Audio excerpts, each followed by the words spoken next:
Karena di dalam Al-Quran Allah berfirman, aqimus shalah wa atuz zakah warka'u ma'ar raki'in. Dirikanlah sholat, keluarkanlah zakat, dan rukuklah bersama orang-orang yang rukuk. Di awal ayat kita diperintahkan mendirikan sholat. Di akhir ayat diterangkan caranya supaya kita betul-betul bisa mendirikan sholat, yaitu warka'u ma'ar raki'in, bersujudlah, rukuklah, sholatlah bersama orang-orang yang sholat. Artinya laksanakanlah dengan berjamaah. Di dalam riwayat dikatakan sholat berjamaah itu adalah sunanul huda, petunjuk dari Allah yang baik. Barang siapa meninggalkan sunanul huda, petunjuk yang baik itu, maka kalian akan menghilangkan secara keseluruhan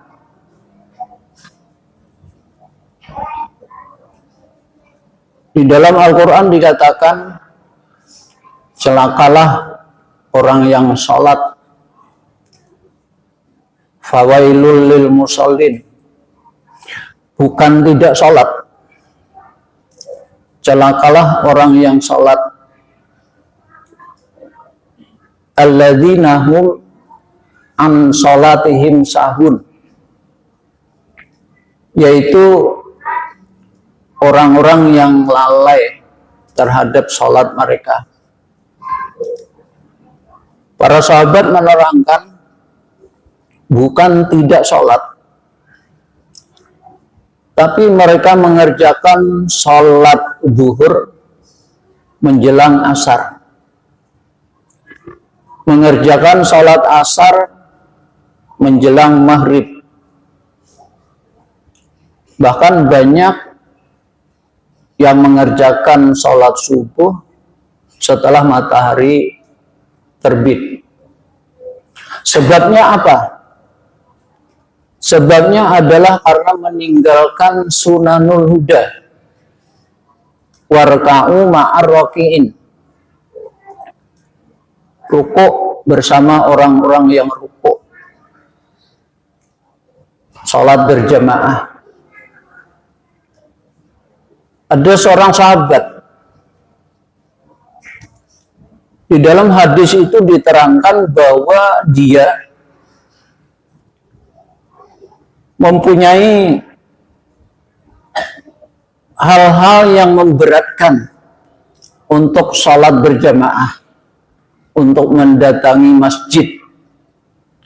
Pertama, dia buta. Sahabat itu bernama Maktum, dia buta. Yang kedua, dia tua renta. Yang ketiga, perjalanannya jauh. Yang keempat, melalui perkebunan kurma. Itu kalau dilalui oleh orang buta amat sangat sulit. Yang keenam, tidak ada yang menuntun. Dalam riwayat itu ada yang menuntun tapi orangnya ngalih. Ngalih ini macam-macam. Mungkin nggak ada sekehendak Umi Maktum minta keringanan agar mendapat rukhsah untuk tidak mendatangi masjid sholat berjamaah. Apa kata Rasulullah?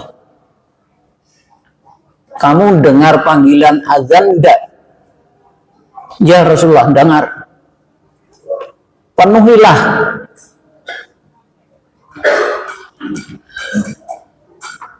Hadis ini menjadi satu pertimbangan bagi kita yang berakal. Di zaman Rasulullah dengan sekarang jauh berbeda. Sekarang maghrib, isya, subuh itu terang benderang. Kalau dulu gelap gulita. Bahkan saya sempat mengalami waktu itu tidak ada, belum listrik. Sholat maghrib isya pakai lampu teplok yang ada semprongnya dan sering kurang dipelihara. Semprongnya ini penuh dengan ukus warnanya hitam. Orang yang di sebelah ini siapa? Kadang-kadang nggak jelas, apalagi subuh. Hadirin, di dalam Al-Quran dan hadis Nabi amat sangat banyak menerangkan tentang keutamaan sholat berjamaah. Di sini akan saya sampaikan banyak, mungkin waktunya nggak sempat, seadanya. Yang pertama, barang siapa hatinya terpaut di masjid, maka nanti pada hari kiamat di padang mahsyar, di padang mahsyar itu lamanya satu hari 50.000 tahun, satu hari. Tapi rasa untuk per orang nggak sama. Orang yang kafir rasanya lawas, orang yang beriman rasanya setumat, bahkan orang yang bertakwa itu seperti antara zuhur dan asar. Pada waktu itu semuanya telanjang, belum sunat. Aisyah radhiyallahu anha bertanya, kalau begitu kita saling melihat. Kata Rasulullah, masing-masing sibuk, gak ada urusan, bingung. Matahari 1 mil, kok kuat matahari 1 mil? Iya, karena manusia pada waktu itu dimodifikasi, tingginya saja seperti manusia pertama Nabi Adam. Mereka kuat. Sehingga saking panasnya ada yang peluh sampai tenggelam, sampai dagu. Tidak sama. Di dalam sabda Nabi dikatakan sab'atun yudilluhumullah fi dillihi yauma la dilla illa dilluh.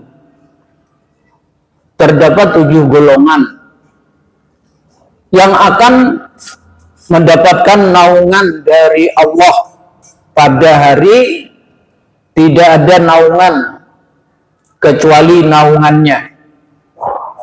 Salah satunya apa? Warajulun qalbuhu mu'allaqun fil masajid. Seorang laki-laki yang hatinya bergantung di masjid, terpaut, hatinya terpaut di masjid. An-Nawawi rahimahullah berkata, maksudnya adalah sangat mencintai masjid, senantiasa melaksanakan sholat berjamaah di dalamnya. Bukan saya yang mengartikan, Imam Nawawi yang mengartikan, seorang ulama besar dari mazhab Imam Syafi'i. Yang kedua, langkah orang-orang yang pergi menuju masjid itu dicatat. Rasulullah Shallallahu Alaihi Wasallam bersabda, "Ya Bani Salimah, biarokum tuktab asarukum." Wahai Bani Salimah, tetaplah di rumah-rumah kalian, niscaya langkah kalian akan dicatat. Asbabul wuruj, sabda Rasulullah ini berkenaan dengan Bani Salimah. Mereka tempat tinggalnya jauh dari masjid, hendak pindah, parak lawan masjid. Karena di samping masjid Nabawi waktu itu ada tanah kosong. Kata Rasulullah, jangan, tetap saja, biarlah jauh, karena langkahmu akan dicatat. Hadis ini perlu menjadi renungan.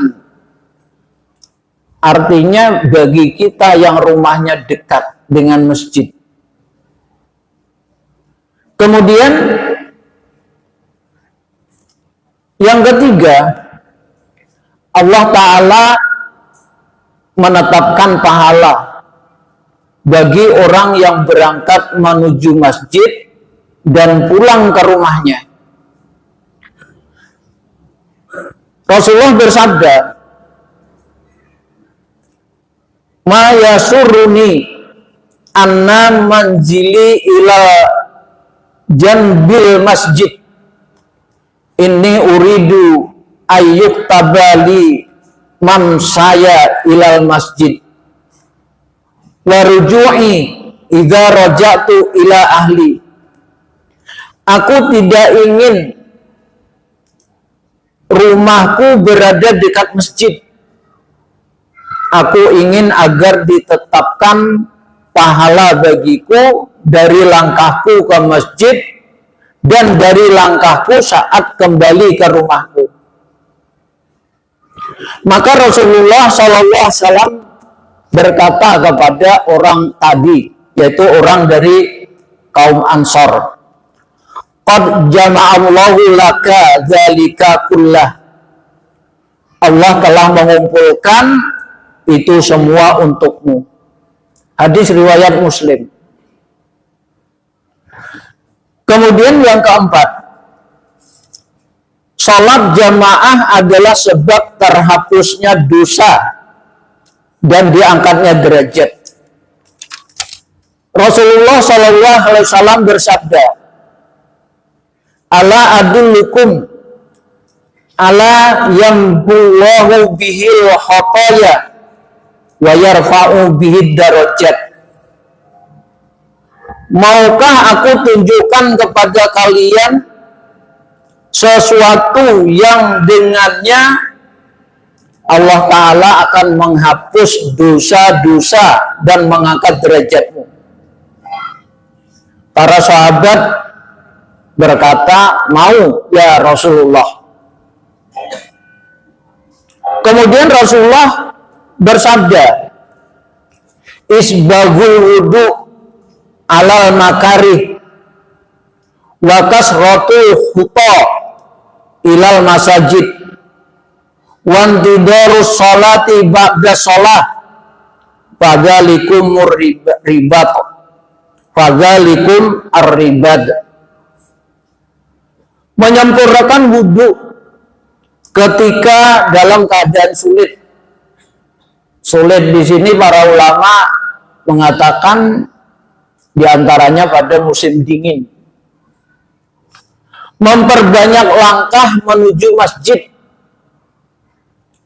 menunggu sholat sesudah sholat itu adalah perjuangan. Hadis riwayat Muslim. Hadirin, kita ini semuanya, termasuk yang ngomong, banyak dosa. Dosa mata, telinga, tangan, lisan. Apalagi saat ini. Kadang-kadang di kamar sendirian pun bisa dosanya banyak. Buka HP. Kadang-kadang bahkan dua lagi gini, sekong menghadap ke kanan, sekong ke kiri, muhanya bercahaya, padahal buka HP, yang dilihat macam-macam. Kadang-kadang tangannya bikin dosa, mengomentari WA, jadi macam-macam. Oleh karena itu, kalau kita ingin selamat, seperti pertanyaan kepada para sahabat menjawab, mau ya Rasulullah. Rasulullah kemudian mengatakan, menyempurnakan wudhu ketika keadaan sulit. Hadirin, berwudhu yang sempurna itu adalah mencontoh berwudhunya Rasulullah.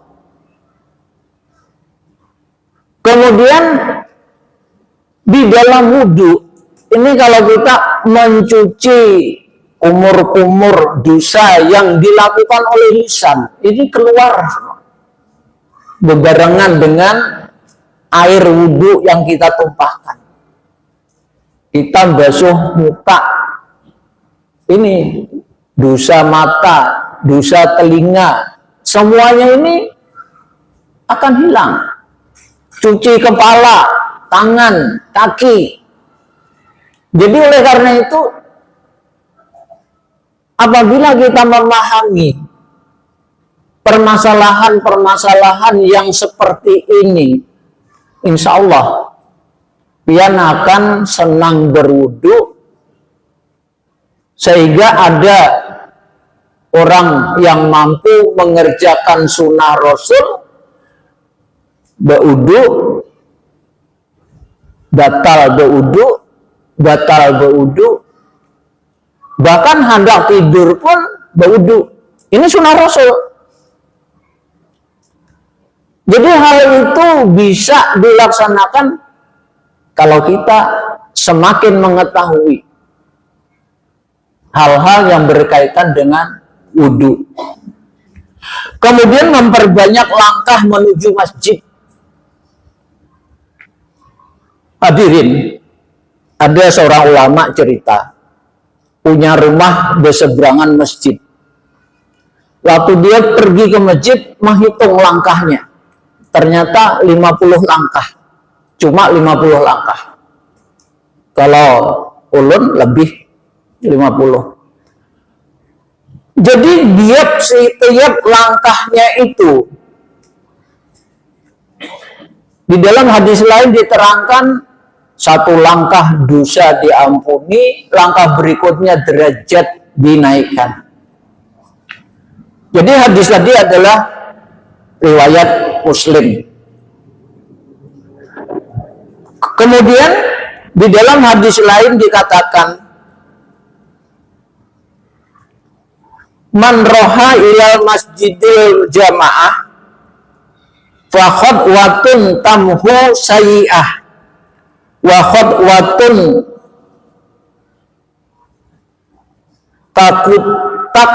tabu lahul hasanah zahiban warojian. Barang siapa berangkat menuju masjid untuk sholat berjamaah, ini niatnya perlu diperhatikan, untuk sholat berjamaah, maka satu langkah akan menghapuskan dosa, dan langkah berikutnya dicatat sebagai kebaikan. baik pada saat berangkat maupun pulang. Hadis riwayat Ahmad, sahih, disahihkan oleh Albani. Bahkan ada hadis yang lebih hebat lagi. Rasulullah Shallallahu Alaihi Wasallam bersabda, "Idza tatahhara rajulu," apabila seorang laki-laki berwudu, "summa atal masjidah yara'as shalah," kemudian dia mendatangi masjid untuk memelihara sholat. Katabalahu katibahu wa katibuh, dicatat baginya bikuli khutwatin yahtuha, setiap langkahnya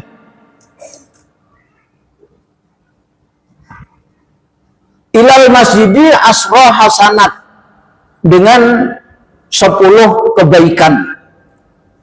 Wal qaidu yara'as shalah kal kanit, dan setelah itu dia duduk untuk menunggu saatnya sholat.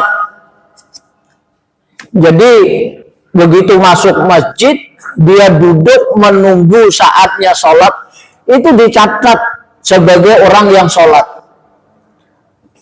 Inilah yang menjadi penyebab banyak orang yang sangat berhati-hati. Jadi kadang-kadang kalau waktu umpamanya kurang sedikit lagi azan, dia berangkat sampai ke masjid, sholat 2 rakaat, duduknya di masjid menunggu sholat zuhur atau sholat subuh umpamanya, maka dicatat sebagai orang yang sholat. Jadi selama dia duduk itu dicatat sebagai orang yang berbuat taat. Kemudian dia akan mendapatkan juga hikmah-hikmah yang lain. Rasulullah SAW bersabda, "Man kharaja min baitihi mutatahhiran ila sholatin maktubah fa ajruhu ka ajril haji al muhrim." Barang siapa yang keluar dari rumahnya kemudian dalam keadaan bersuci, dia ingin melaksanakan sholat wajib, maka keluarnya itu sama seperti orang berihram melaksanakan haji. Hadis riwayat Abu Dawud, dihasankan oleh Albani. Jadi kita berwudu di rumah, keluar niatnya itu satu untuk sholat, maka dicatat seperti orang berihram untuk haji. Luar biasa sekali. Allah memberikan rahmatnya kepada kita. Oleh karena itu, hal ini hendaklah kita perhatikan dan kita amalkan. Yang kelima, orang yang berangkat untuk sholat, kemudian ia mendapat dari Allah, itu adalah mendapat jaminan. Salah satu kulluhum dhaminun alallahi azza wa jalla. Salah satunya yaitu warajulun roha ilal masjid fahuwa dhaminun alallah hatta yatawaffahu fayudkhilahul jannah aw yaruddahu bima nala min ajrin wa ghanimah. Jadi seorang laki-laki yang berangkat menuju masjid, maka dia berada pada jaminan Allah, sehingga dia kembali, maka dia dimasukkan ke surga. Kalau dia masih hidup kemudian kembali ke rumahnya, maka dia akan membawa pahala dan keberuntungan yang sangat besar. Hadis riwayat Abu Dawud disahihkan oleh Al-Albani. Jadi kalau kita berangkat ke masjid, kebetulan umpamanya belum bulik kita mati di tengah jalan umpamanya, ini di bawah jaminan Allah. Kalau kita pulang, kita kan hari-hari kerjanya begitu. Kalau kita pulang sampai ke rumah, maka kita membawa pahala dan keberuntungan yang besar. Jadi oleh karena itu, jaminan siapa yang lebih besar selain jaminan Allah, sehingga kita dijamin untuk masuk surga. Orang yang berangkat, ini nomor 6, untuk sholat sama dengan orang yang menunaikan sholat sampai dia kembali ke rumah. Idza tawaddo'a ahadukum fa ahsana wudu'ahu. Apabila salah seorang di antara kamu berwudu, maka perbaikilah, sempurnakanlah wudunya. Summa kharaja amidan ilal masjidi fala yusabbikanna yadaihi fa innahu fi sholah. Berangkat ke masjid setelah berwudu di rumah itu dalam keadaan sholat, maka janganlah kalian menyilangkan tangan-tangan kalian jari. Maksudnya begini, jadi di jalan jangan kayak ini, karena kalian dalam keadaan sholat. Ini hadis Nabi. Jadi ini dilarang menyilangkan jari yang satu sebelah jadi sebelah. Oleh karena itu ini perlu diingat dan dihindari. Jangan menyilangkan jari jemarinya. Hadisnya sahih riwayat Abu Dawud. Yang ketujuh, kabar gembira dengan cahaya yang sangat terang pada hari kiamat. Rasulullah Shallallahu Alaihi Wasallam bersabda, "Basiril musyain fidulami ilal masajidi bin nurit tami yaumal qiyamah." Berilah kabar gembira berjalan ke masjid itu dalam kegelapan itu akan mendapatkan cahaya yang sangat terang pada hari kiamat. Berilah kabar gembira. Jadi orang yang berjalan ke masjid dalam kegelapan, dia akan mendapatkan cahaya yang sangat diperlukan pada hari kiamat.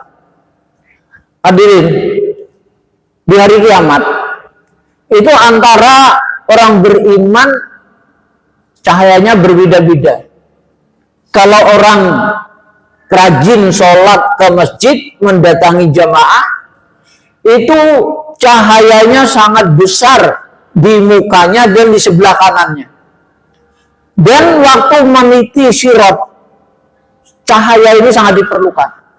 Karena sirat menurut riwayat sebesar bahkan sepertujuh rambut dan sangat tajam. Di sampingnya banyak pengait. Ada yang merangkak, ada yang seperti kilat, ada yang seperti angin, ada yang cahayanya kecil di ibu jarinya. Orang-orang munafik kegelapan, gak punya cahaya. Kalau ada orang lalu teriak-teriak minta tolong supaya diberi cahayanya, hendak mengiringi kata awak. Jadi oleh karena itu, dengan sholat berjamaah, maka kita akan mendapatkan cahaya. Kemudian cahaya yang sangat terang pada hari kiamat itu mengisyaratkan cahaya wajah kaum muslimin di hari kiamat. Allah berfirman, nuruhum yas'a baina aydihim wa bi aymanihim yaquluna rabbana atmim lana nurana. Jadi di dalam surah At-Tahrim ayat 8. Jadi menyebabkan cahaya yang sangat besar pada wajah. Kemudian yang ke-8, Allah menyediakan jamuan dari surga bagi orang yang berangkat ke masjid pada pagi dan sore hari. Di dalam hadis sabda Rasulullah SAW, man goda ilal masjidi waroha a'addallahu lahu nujulahu minal jannati kullama goda auroha. Barang siapa yang pergi ke masjid, jadi berangkat pagi dan sore, Allah menyediakan baginya jamuan surga. Nujul, an-nujul itu jamuan untuk tamu. Jadi di sini yang menyediakan Allah jamuan surga bagi orang yang pagi hari dan sore hari berangkat untuk memenuhi panggilan sholat berjamaah. Kemudian yang nomor 9, Allah Ta'ala bergembira karena kehadiran hambanya di masjid untuk menunaikan sholat. Di dalam sebuah hadis dikatakan,